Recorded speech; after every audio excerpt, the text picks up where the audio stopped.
그러므로 너는 아무리 작은 은혜를 받았을지라도 감사하라. 그러면 큰 은혜를 받을 자격이 생길 것이다. 아주 작은 선물이라도 가장 큰 것으로 여기고 아주 소홀히 여길 만한 것이라도 특별히 중요한 은혜로 생각하라. 은혜를 베푸시는 분의 권위를 생각한다면 은혜는 작은 것도 없고 천한 것도 없다. 은혜를 내리시는 분은 지존하신 하느님이시니 어찌 작은 것이 있을 수 있겠는가.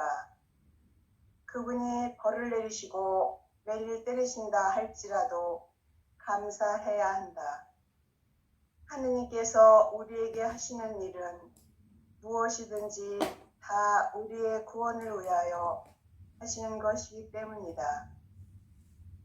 하느님의 은총을 잘 보존하려거든 은총을 주실 때 마땅히 감사해야 하며 은총을 거두어 가실 때에도 마땅히 참아야 한다. 은총을 잃었거든 다시 주십사고 기도해야 하고 얻었거든 잃지 않기 위하여 조심하고 겸손해야 한다. 오늘 10장 5절에 오늘 주제를 하느님의 은총이라는 주제로 잡고 함께 얘기를 나누고 싶어요. 5절 이게 출발점을 이렇게 시작하잖아요. 너는 아주 작은 은혜를 받았을지라도 감사하라. 아주 작은 은혜를 받았을지라도 감사하라. 그러면 아주 큰 은혜를 받을 자격이 생길 것이다. 너는 아주 작은 선물이라도 가장 큰 선물로 여겨라. 아주 작은 소홀히 여길 만한 것이로되 특히 중요한 은혜로 생각하라. 그러니까 하느님에게 실제로 큰 은혜, 작은 은혜 따로 없죠. 큰 선물, 작은 선물 따로 없죠. 모두가 다 큰 선물, 작은 선물, 큰 은혜, 작은 은혜, 특별한 은혜 이렇게 말하는 것은 인간의 분별이 만들어낸 것일 뿐 하느님은 그 누구에게나 큰 은혜로 주시고 작은 은혜로 주시는 게 아니라 온통 은총의 바다로 은혜의 바다 가운데 우리를 초대하셨기에 아주 작은 것부터 큰 것까지 모두가 다 하느님의 은혜 가운데 있다. 이게 사실은 무분별의 지혜를 사는 현존 은혜를 사는 우리의 가르침이죠. 그렇잖아요? 그래서 은혜를 베푸시는 그분의 권위를 생각한다면 은혜는 작은 것도 없고 천한 것도 없다. 은혜란 하느님의 은총이란 모두 다 위대한 주님의 은혜이기 때문이다. 동의하시죠? 하느님의 은혜가 아무리 작은 것이라 하더라도 그건 위대한 하느님의 은총 가운데서 이루어지는 거죠. 현존 은총이 바로 그걸 만들어내는 거란 말이죠. 지금 바로 이것이 바로 놀라운 하느님의 은혜라는 증거입니다. 지금 바로 이것, 현존 은총이라는 게 바로 하나님의 위대한 은혜의 증거라는 거죠. 은혜를 내리시는 분은 지존하신 하느님이시기에 어찌 작은 것이 있을 수 있겠는가라고 얘기하죠. 하나님의 은혜는 크고 작은 게 없이 온통 은혜일 뿐이다. 동의하십니까? 사실은 은혜 없이는 숨도 쉴 수도 없고 움직일 수도 없고 말할 수도 없고 누울 수도 없고 그래요.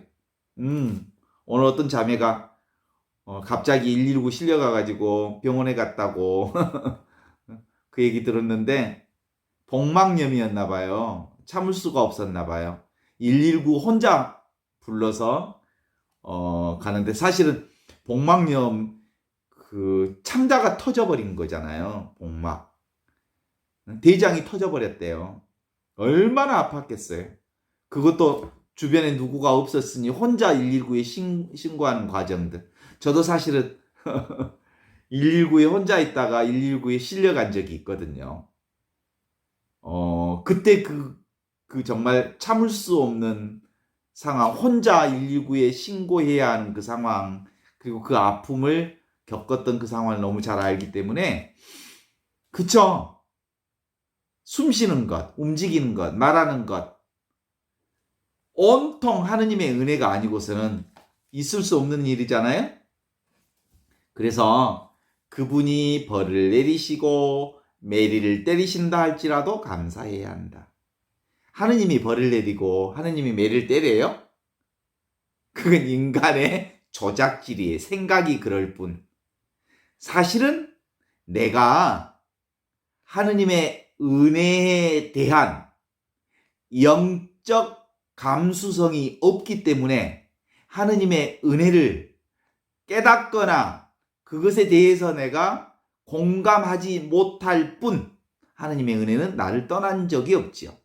그런 가운데 하느님이 나를 벌을 내리시는 것 같고 나를 매를 때리는 것 같다라고 하는 것은 내 생각일 뿐 하느님은 어느 누구도 벌을 내리거나 매를 때리신 적이 사실상 없어.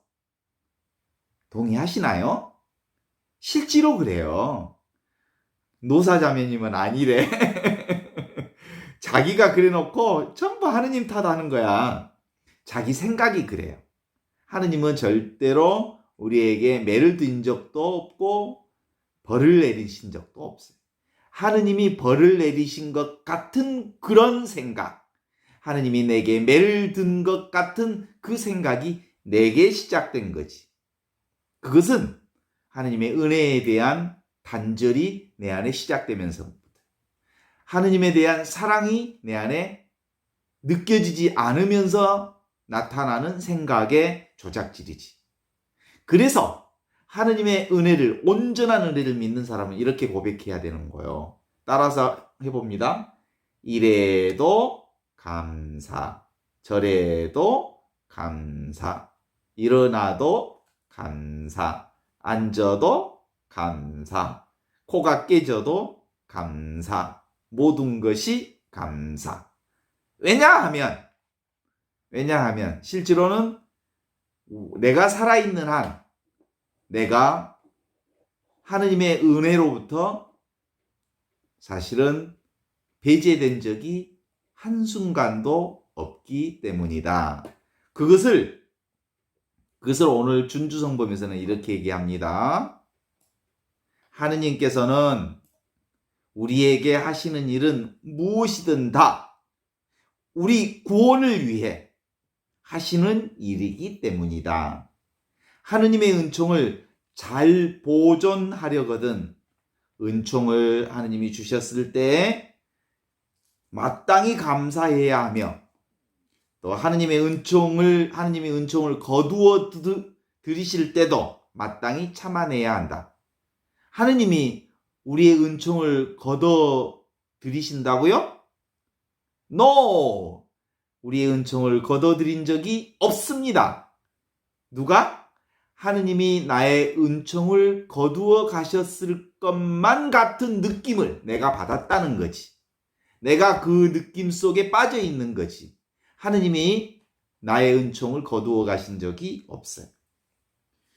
그건 우리의 생각의 조작질, 인간의 죄 때문에, 인간의 죄로 인하여 은총을 잃었다는 생각이 들거든 다시 그것을 회복하기 위해 기도해야 하며 은총을 얻었거든 이제 그 은총을 잃지 않기 위해 조심하고 또 조심하고 그래서 겸손해야 한다라고 하는 말이 오늘 준주성범 10장 5절의 핵심 말씀이죠.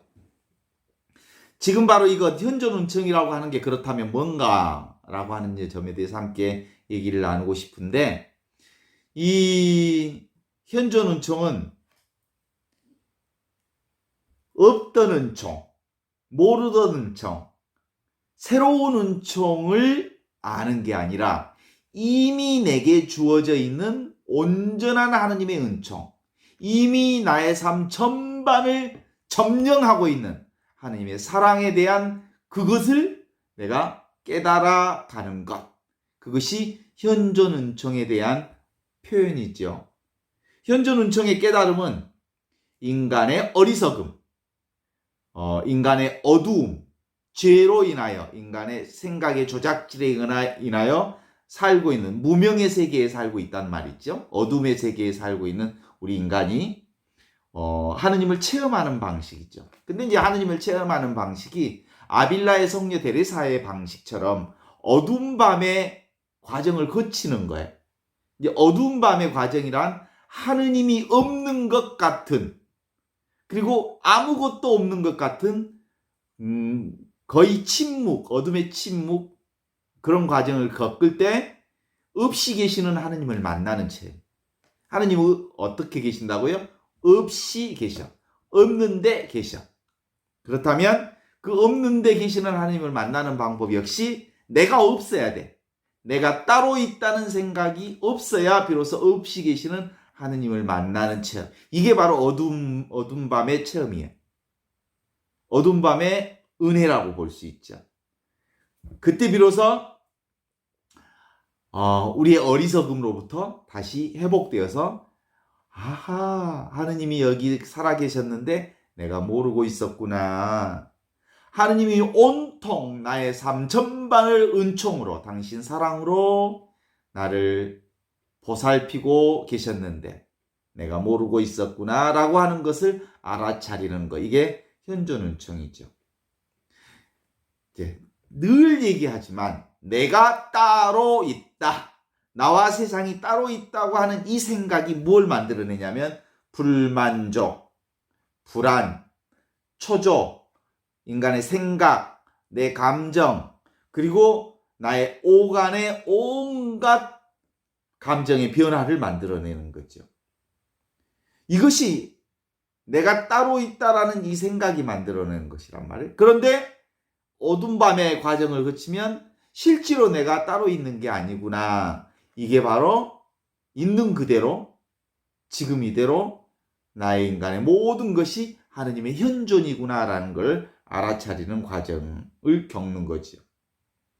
현존은총은 바로 없이 계시는 하느님을 만남으로써 내 안에 온통 하느님의 자유를 되찾는 거죠.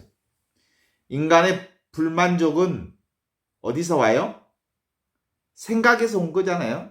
의식에서 오는 거고, 알고자 하는 알매서 오는 거죠.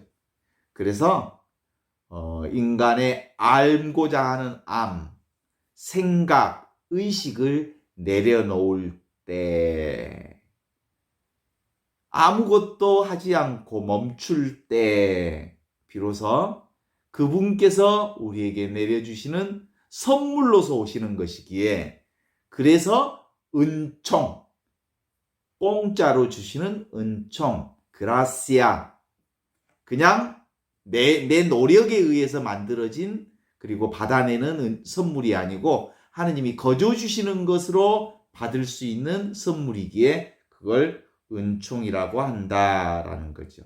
그건 언제 가능하냐면 인간의 생각은 분별과 차별을 통해서 내가 분별하면서 이것은 좋고 저것은 싫어. 그러니까 나는 좋은 것은 찾고 싫은 것은 밀어내고 싶어. 이런 걸 그만둘 때, 내가 이것은 옳아, 저것은 그러. 그래서 내가 옳은 것만 내 것으로 내가 갖고자 하는 그 욕망을 그만둘 때, 그분이 몽땅 우리에게 주시는 은혜로 다가오는 거죠. 그래서 이 하느님의 은혜와 은총은 알고 모르는 것을 넘어서는 영역, 이해하고 이해되지 못하는 것을 넘어서는 영역, 이것이 바로 무분별의 지혜, 현존은총이라는 거예요. 그래서 생각도 없고 생각을 넘어서는 그것, 아는 것도 없는 아는 것을 넘어서는 그것, 모르는 것도 없는 모르는 것을 넘어서는 그것. 그래서 생각과 모르는 것을 넘어서는 그 모든 것, 무분별의 세계의 은총 가운데 우리가 들어가는 거예요. 근데 이건 사실은 그 인간의 노력을 그만두는 지점에서 오는 하느님의 선물이란 말이에요. 나의 손발을 묶어냈을 때 하느님이 주시는, 거저 주시는 선물이란 말이에요. 그래서 이 은총은 불가사의하다, 알 수 없다 그래. 그래서 늘 이 은총 앞에다는 뭘 쓰냐면 무자를 붙이거나 불자를 붙여.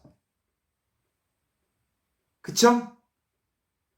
있지도 않고 없지도 않고 알지도 않고 모르지도 않는 이거. 그래서 생각과 분별을 넘어서는 영역이기 때문에 바로 하느님께서 우리 인간의 모든 것들을 구원해 주시는 대자유의 영역이 바로 하느님의 손에 의해 인도되는 것이 바로 하느님의 은총이다. 이렇게 얘기하는 거예요. 그래서 이 하느님의 현존 은총은 다른 말로 사랑으로만 이루어지는 은총. 그래서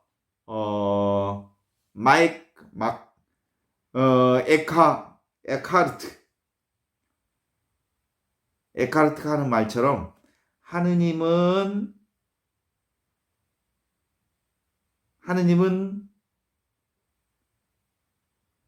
어떻게 만날 수 없어요? 인간의 노력으로, 인간의 생각으로, 인간의 방법으로 하느님 만날 수 없습니다. 인간의 노력으로, 인간의 생각으로, 인간의 방법으로 하느님 만날 수 없습니다. 어떻게? 하느님은 오직 사랑으로만 만날 수 있습니다. 하느님은 오직 사랑으로만 만날 수 있습니다. 그 사랑이 하느님을 만나는 유일한 방법입니다. 그래서 그 사랑이란 인간의 방법이 아니에요. 나를 내려놓은 상태에서 하느님의 은혜 가운데 만나는 방식이 하느님의 사랑의 방식이라고 하는 거죠. 그러면 어떻게 해야 우리가 하느님의 사랑인 현존 은총을 깨닫을 수 있을까라는 말씀을 함께 나눈다면, 현존 은총 사랑은 어떤 방법으로 실천하는 게 아니에요. 하느님을 만나는 방법이 없어. 인간의 방법으로는 하느님 도대체 만날 수가 없어. 동의하셔요? 인간은 인간의 방법으로 못 만난다니까. 그래서 하느님을 만나는 건 어느 순간 문득 하느님이 우리에게 선물로 오셔. 하느님이 우리에게 문득 성령 안에서 우리를 안아들여 주시면서 비로소 내 안에서 하느님의 체험이 일어나는 거예요. 그러니까 인간의 방법이 아닌 하느님의 방법으로 온다는 거예요. 그래서 천국은 그렇다고 그러잖아요. 두드려라. 그러면 열릴 거다. 그럼 어디까지만 할 수 있는 일이냐면 두드리는 것까지는 우리가 할 수 있어. 근데 문고리가 내 쪽에 있지 않고 문을 여는 쪽은 하느님 쪽에 있어. 나는 두드리는 것만 할 수 있어. 열어주는 분은 성령께서 열어주시는 거예요. 성령의 몫이지. 우리 보통 그런 얘기 하잖아요. 그 유교에서도 종종 그런 얘기를 들어보시지 않았나요? 진인사 대천명. 내가 할 수 있는 일을 충분히 다 하되 그리고 하느님의 뜻을 기다려라 라는 말을 종종 하잖아요. 그죠? 그러니까 인간이 할 수 있는 일을 다 하되 그러나 나머지는 하느님이 하시는 것을 받아들이는 것. 이것이 곧 하느님의 은총이죠. 그래서 구원의 주도권은 내게 있지 않고 누구에게 있다? 하느님에게 있다 라고 하는 거예요. 그래서 우리 마음속에 분명히 하느님의 본성, 하느님의 씨앗, 하느님의 사랑의 씨가 우리 안에 이미 주어져 있는 것은 사실이지만 내 안에 들어있는 하느님의 사랑의 씨앗이 꽃 피울 수 있으려면 역시 하느님의 은혜를 받아야 되는 거죠.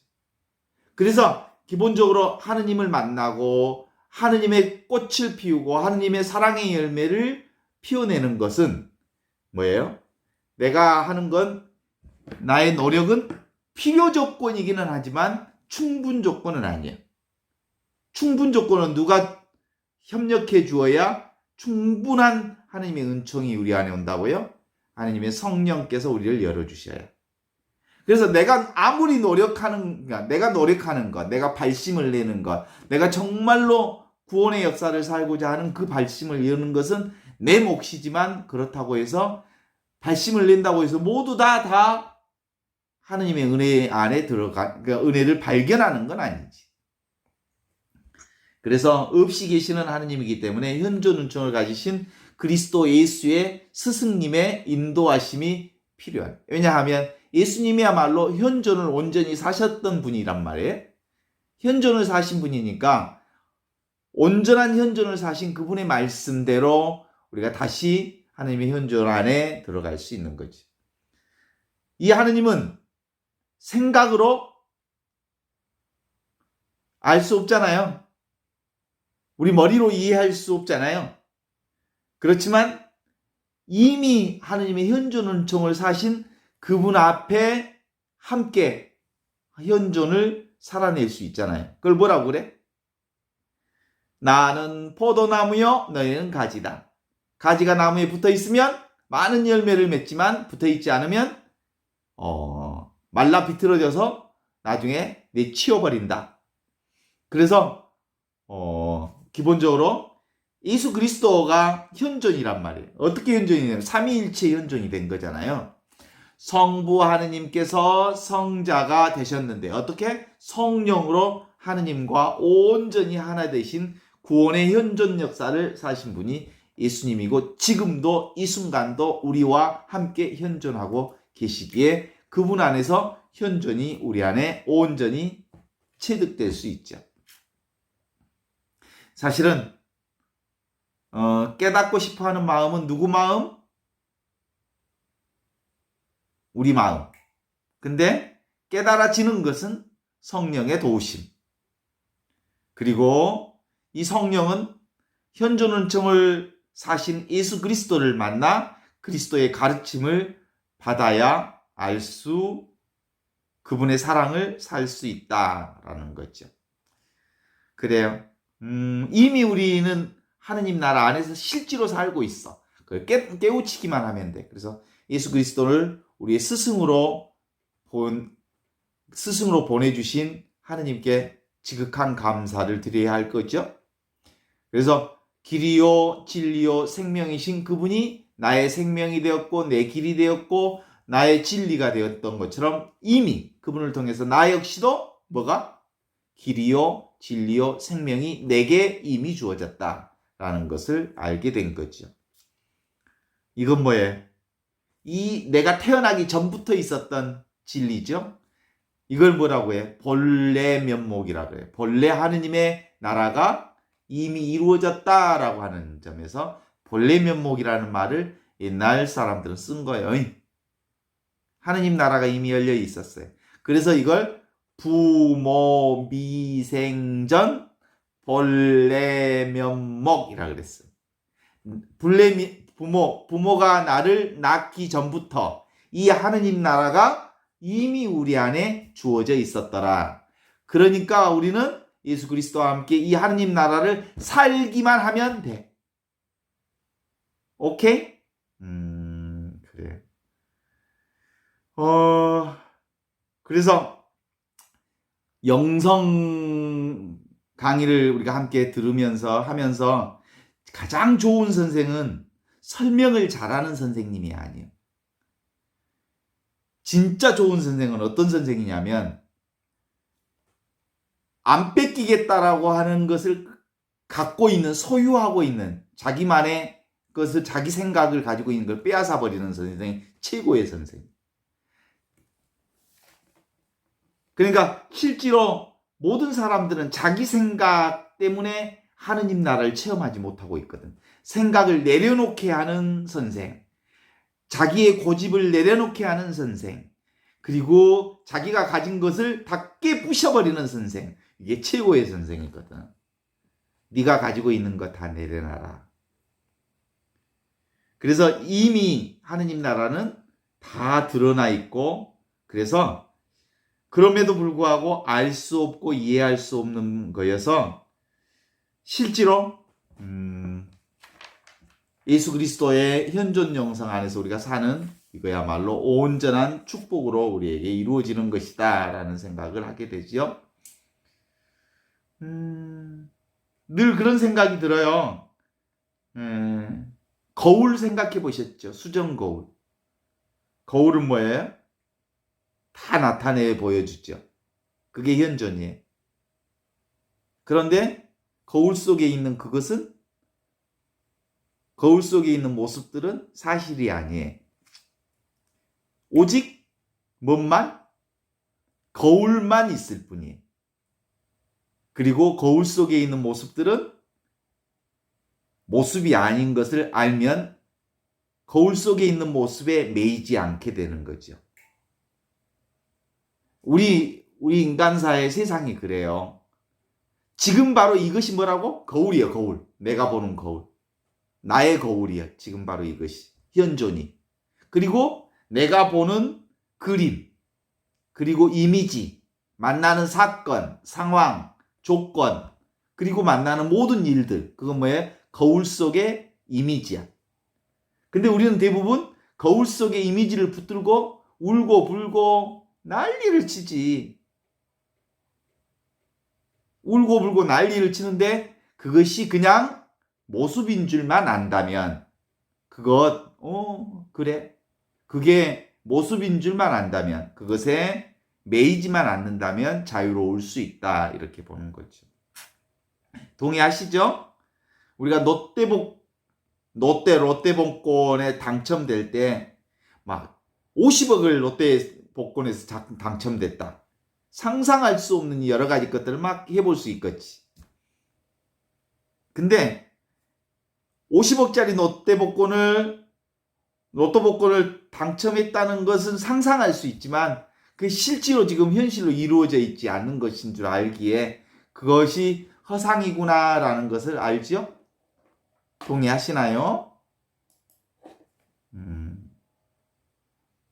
그래요.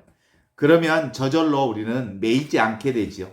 그것이 허상인 줄만 안다면, 눈에 보이는 세상이. 그래서 세상을 살기는 살되, 열심히 살기는 살되, 그것에 매이지 않는 삶. 이게 우리가 이 세상을 사는 자유인이 될 수 있는 유일한 것 아닌가. 그래요. 지금 바로 이것, 현존의 세계를 잘 살기만 하면 너무나도 안정되고 편안하고 만족스럽게 살 수 있습니다. 삶이 안심이 되지요. 그래서 알 수도 없고 이해할 수도 없고 분별할 수 없지만, 그러나 지금 바로 그것 하나면 온통 모든 세상이 다 그렇게 진행되고 있죠. 이 세상에서 하늘나라를 사는 구원의 삶은 바로 이것입니다. 아무 문제 없습니다. 문제가 있다는 것은 내 생각일 뿐. 세상은 온전히 하느님의 축복과 하느님의 은혜와 하느님의 사랑 가운데 세상은 돌아가고 있습니다. 그것이 바로 하느님의 현존입니다. 문제가 있다고 하는 것은 오직 나의 생각일 뿐. 동의하십니까? 그래서 너무 그런 것에 매달리지 않아도 될 것 같은데 어떻습니까? 인간은 분명히 두 가지 세상에서 살아요. 동의하시죠? 하나는 이 세상이라고 하는 게 있어요. 그런데 그리스도인은 이 세상에 살되 이 세상에서 천국을 사는 사람이에요. 근데 이 세상을 살되 이 세상을 천국을 살아야 함에도 불구하고 사실은 대다수의 사람들은 이 세상이 지옥으로 경험하는 사람들이 많아. 왜 그럴까요? 집착, 망상, 분별 생각 때문에 그렇죠. 예수 그리스도를 통해서 우리에게 주신 은혜는 그거예요. 성부와 성자와 성령의 이름으로 우리에게 하느님 나라를 이 세상에 소개해 주셨는데, 이 삼위일체 하느님의 세상은 무분별의 세상, 하나인 세상, 분별하지 않는 세상, 이거죠. 눈에 보이는 세상이지만 실질적으로는 뭐가 본질이다? 눈에 보이지 않는 이것, 지금 바로 이것이 본질이다 라는 거예요. 그래서 늘 이 하나의 세상에는 나타나는 것은 눈에 보이는 세상인데, 실제로 그 이면에는 눈에 보이지 않는 하느님의 현존이 전부인 거지. 그래서 우리가 끊임없이 세상을 보면서도 내가 경험하는 지금 바로 이것은 불생불멸이지, 불구부정이지, 생하지도 않고 멸하지도 않는 것, 이게 바로 현존의 은총입니다. 내가 살고 있는 지금 이 거울, 현존, 이 현존은 더럽지도 않고 깨끗하지도 않은 온전히 하느님의 현존임, 세상의 모든 것을 다 비추는 이거지요. 이것에 대한 사람들의 유사한 얘기는 많이 있잖아요. 세상은 양면으로 되어 있다. 양면. 보이는 세계 속에 보이지 않는 하느님의 세계가 들어있다. 그래서 그리스도교에서는 성사론에서 이렇게 가르치잖아요. 모든 보이는 것은, 눈에 보이는 세상은 보이지 않는 하느님의 현존을 드러내는 성사이다 라고 얘기하죠. 성사. 그러니까 보이지 않는 하느님은 보이는 것을 통해서 당신의 모습을 드러낸다. 그걸 뒤집으면 보이는 세상은 보이지 않는 하느님의 영광을 드러내는 것이다. 그런 거예요. 그렇죠? 그래서 양면이 늘 같이 있어. 옛날 유교에서는 이것을 이와 기로 설명을 했지. 원리와 기운이 함께 있는 거지. 또 체와 용으로 설명해요. 체가 뭘까? 체라고 하는 것이 바탕이라면 용이라고 하는 것은 그 바탕의 작용을 얘기하는 거예요. 작용. 성과 상으로 설명하지. 성은 본성을 얘기한다면, 보이지 않는 본성을 얘기한다면, 상은 이미지, 보이는 것을 얘기하는 거지. 근데 이 보이지 않는 본성은 보이는 이미지를 통해서 보이지 않는 본성이 드러나 있는 거죠. 동의하십니까? 그래요. 동전에 양면이 있어. 동전의 앞면만 동전이라고 할 수 있는 게 아니고, 동전의 앞면과 뒷면을 합쳐서 동전이라고 하듯이, 우리가 사는 이 세상도 보이는 세상과 보이지 않는 세상이 늘 함께 동시에 존재한다는 것이죠. 그럼에도 불구하고 세상 사람들은 어디 쪽에만 치중하냐면, 보이는 것에만 치중해서 보이는 것 속에 들어있는 보이지 않는 하느님의 작용을 소홀히 함으로써 하느님의 본질을 놓쳐버리고, 하느님의 영혼성을 놓쳐버리고, 그리고 늘 보이는 것에 끄달리면서 사는 거죠. 오늘도 여러분, 저 모두 다 보이는 것에 끄달리면서 살아온 거 아닌가요? 그렇죠? 그렇지만 그 보이는 세상에 살면서도 우리는 보이지 않는 하느님 나라에서 살고 있음을 자각하는 일, 이게 바로 하느님의 현존을 사는 우리들의 위대한 몫이다. 이거야말로 하느님의 놀라운 은총이다. 이걸 아는 게 바로 하느님의 은총이요, 하느님의 현존 은총이다. 이렇게 말할 수 있지요. 어때요? 너무 멋지잖아요? 그래서 하느님의 현존 은총에 사는 사람은 오늘 준주성범에 말한 것처럼 너는 아주 작은 은혜를 받았을지라도 감사하라. 그러면 큰 은혜를 받을 자격이 있다. 아주 작은 선물이라도 가장 큰 선물로 여겨라. 아주 소홀히 여길 만한 것이라도 아주 특별한 은혜로 여겨라. 왜냐하면 모든 게 다 하느님의 손길 안에서 움직이는 하느님의 사랑의 은혜이기 때문이다. 이렇게 말하는 거죠.